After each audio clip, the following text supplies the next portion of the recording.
খাগড়াছড়ি জেলা প্রশাসনের উদ্যোগে উপদেষ্টার সঙ্গে সর্বশ্রেণীর বৈঠক, সতর্ক সেনা, পুলিশ, বিজিবি। উত্তরের ৩ জেলায় দূরপাল্লার বাস বন্ধে দুর্ভোগ।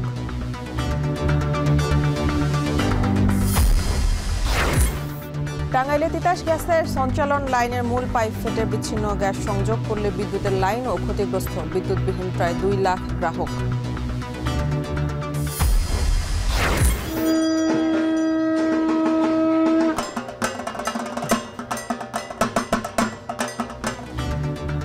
সন্ধ্যায় দুর্গার আমন্ত্রণ ও অধিবাস, মন্দির মণ্ডপে ভক্তদের ভিড়। মহাষষ্ঠীর নানা আয়োজনে উৎসবের রং।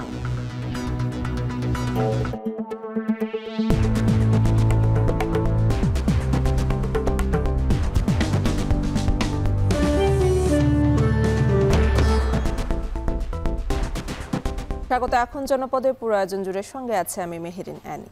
দুর্গাপূজার জন্য খাগড়াছড়িতে স্থগিতের কয়েক ঘন্টা পর আবারও অবরোধ পালন করছে যুগ্ম ছাত্র জনতা। শনিবার রাত ১২টার দিকে সনাতন ধর্মাবলম্বীদের উৎসবের কথা বিবেচনায় ৩ অক্টোবর পর্যন্ত অবরোধ স্থগিতের ঘোষণা দিয়েছিল পাহাড়ি সংগঠনগুলো। কিন্তু এর পরপরই পাহাড়িদের মাঝে তৈরি হয় অসন্তোষ।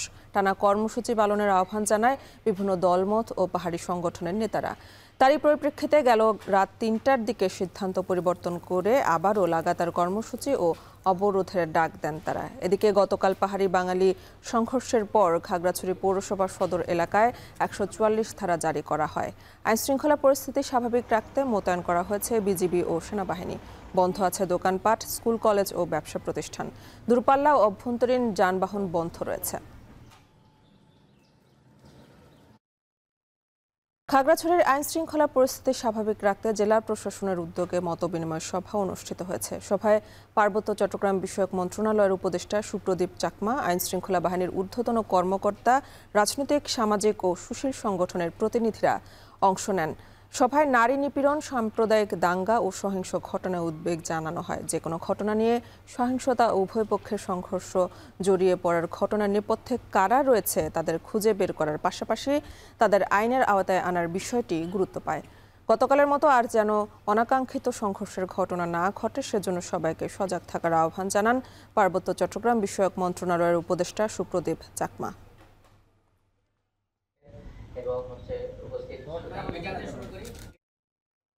শ্রমিকদের বেতন বৃদ্ধির ইস্যুকে কেন্দ্র করে তৃতীয় দিনের মতো বন্ধ রয়েছে চাঁপাইনবাবগঞ্জ, রাজশাহী ও নাটোর থেকে ঢাকাগামী বাস চলাচল বন্ধ থাকায় চরম ভোগান্তিতে যাত্রীরা।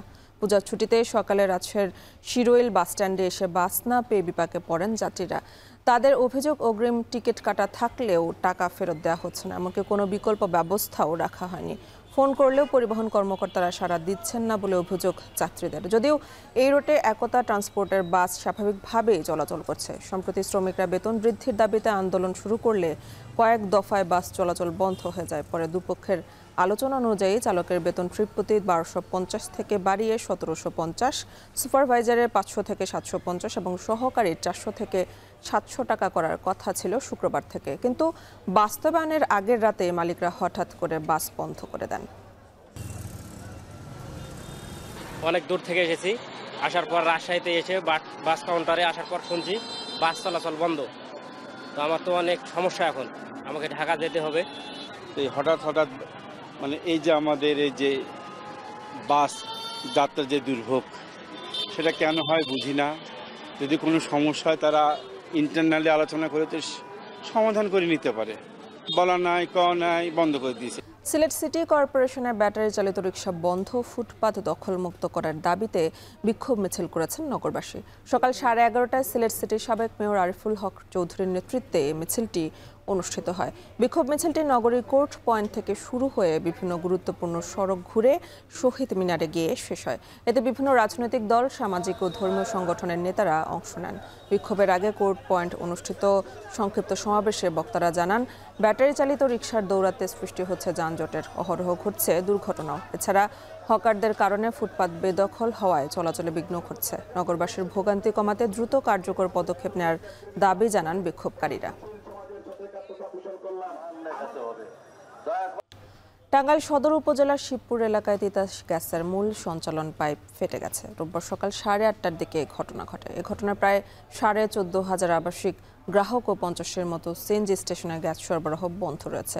অন্যদিকে পাইপের উপর পল্লী বিদ্যুতের খুঁটি থাকায় জেলা সদর, নাগরপুর ও দেলদুয়ার উপজেলার প্রায় 2 লাখ গ্রাহক বিদ্যুৎ বিচ্ছিন্ন হয়ে পড়েছে। বিদ্যুৎ বিভাগ জানিয়েছে, খুঁটি সরিয়ে দ্রুত সংযোগ চালুর কাজ চলছে। এদিকে তিতাস গ্যাস জানায়, পাইপ মেরামতের কাজ শেষ হলে ধাপে ধাপে সরবরাহ চালু করা হবে।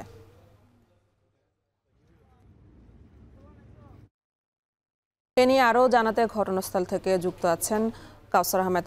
কাউসার, ক্ষতিগ্রস্ত গ্যাস লাইন ও পল্লী বিদ্যুতের লাইন মেরামতের ব্যবস্থা নেওয়া হয়েছে কিনা জানাবেন।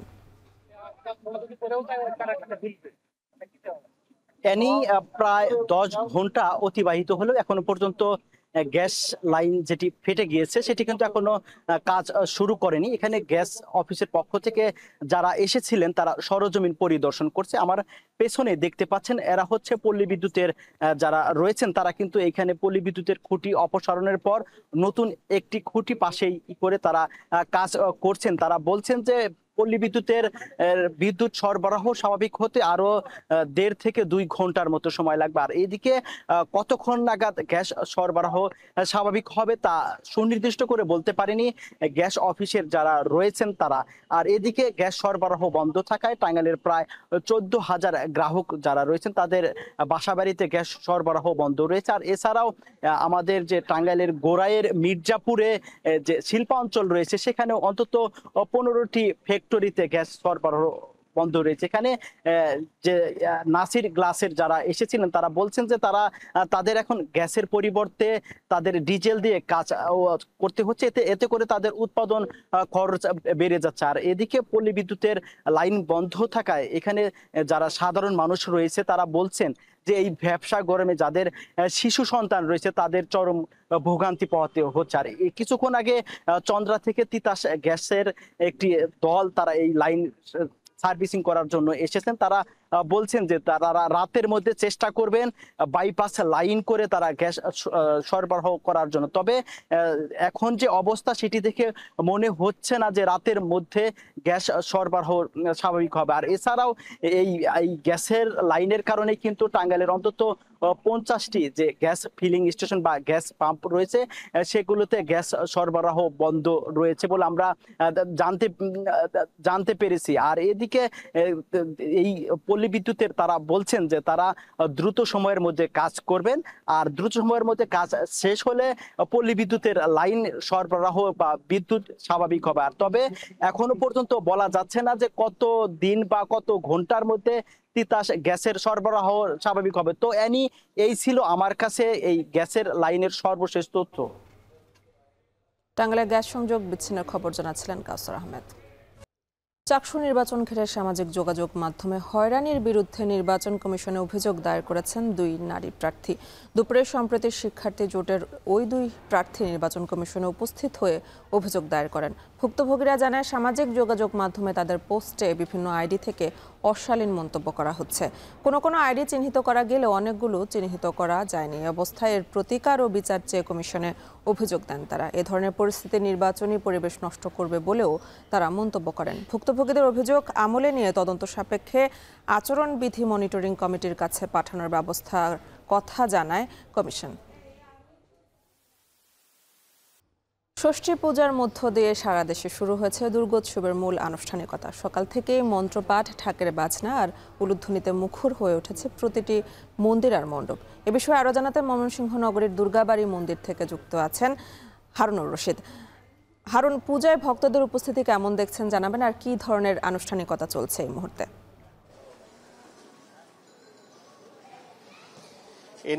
শারদীয় দুর্গোৎসবের আজকে ষষ্ঠী পূজা, এবং এই ষষ্ঠী পূজা কিছুক্ষণ আগে শুরু হয়েছে। আমরা অবস্থান করছি এই মুহূর্তে ময়মনসিংহের ঐতিহ্যবাহী মন্দির দুর্গাবাড়ি মন্দিরে, এবং এই দুর্গাবাড়ি মন্দিরে এখানকার যিনি পুরোহিত রয়েছেন তিনি ষষ্ঠী পূজার যে আনুষ্ঠানিকতা সেটি শুরু করেছেন। আমরা দেখেছি যে মন্ত্রপাঠ, উলুধ্বনি, ঢাক, কাসর ঘণ্টা সহ নানা অনুষঙ্গের মাধ্যমেই কিন্তু শারদীয় দুর্গোৎসবের যে মহাষষ্ঠী সেটি কিন্তু শুরু হয়েছে, এবং ইতিমধ্যেই পূজার যে আনুষ্ঠানিকতা সেই আনুষ্ঠানিকতা কিন্তু সারছেন এখানে যিনি পুরোহিত রয়েছেন।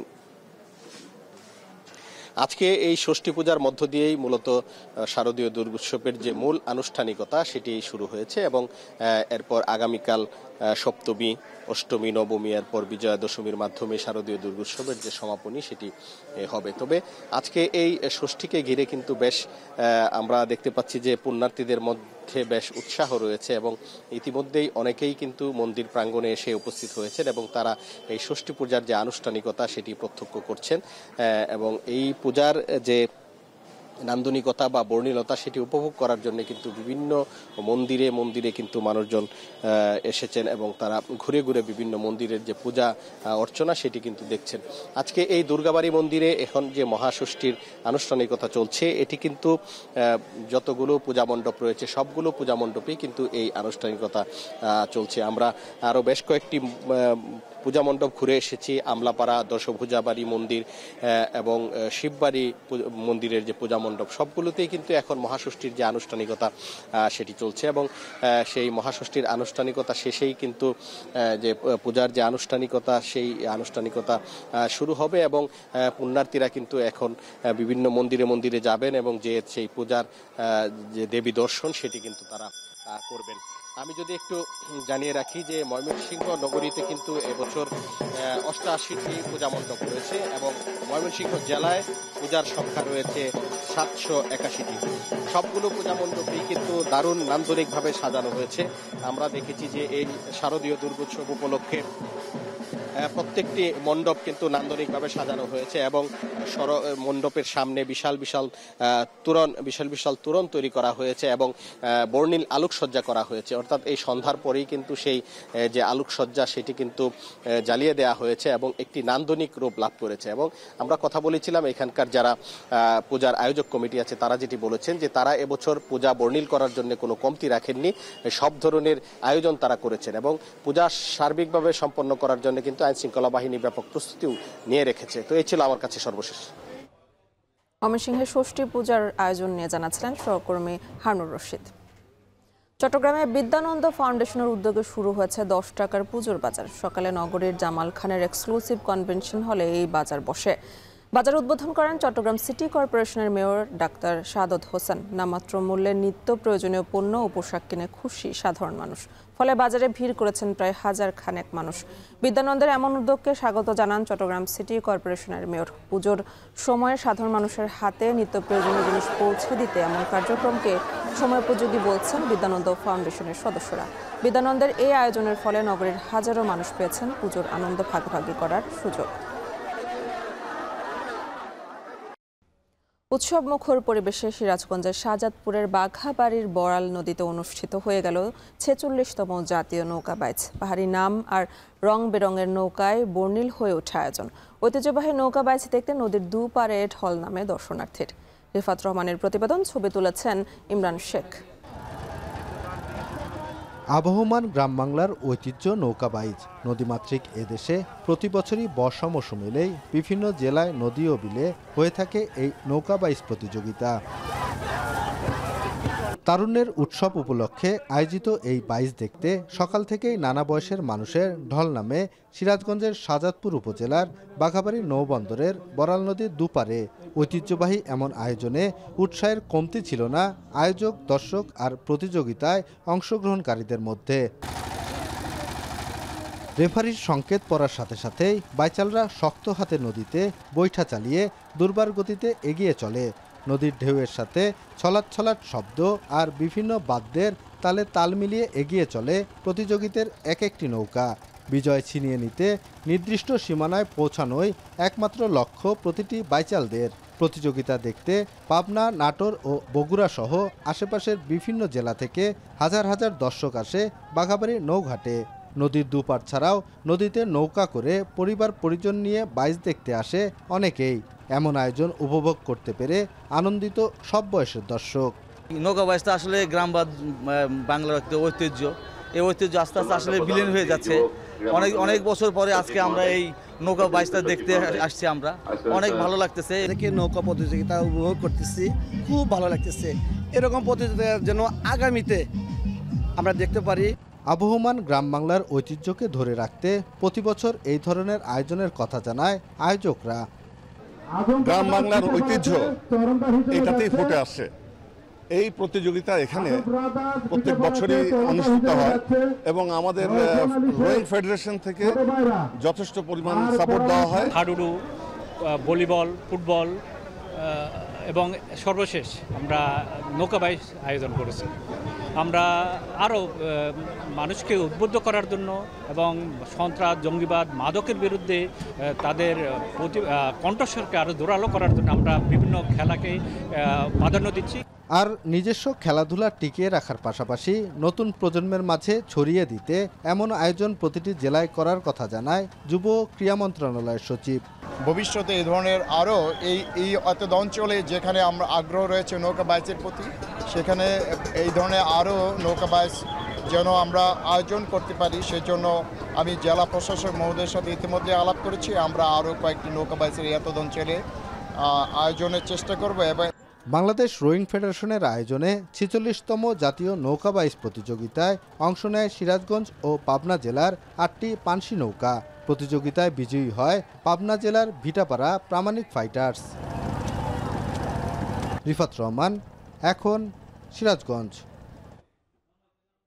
শেষ করছে এখন জনপদে। এখন টেলিভিশন ওয়েবসাইটে দেখতে ভিজিট করুন www.এখন.tv, এছাড়া ফেসবুকে দেখতে ভিজিট করুন facebook.com/tv.এখন এবং ইউটিউবে দেখতে ভিজিট করুন youtube.com/c/এখন tv।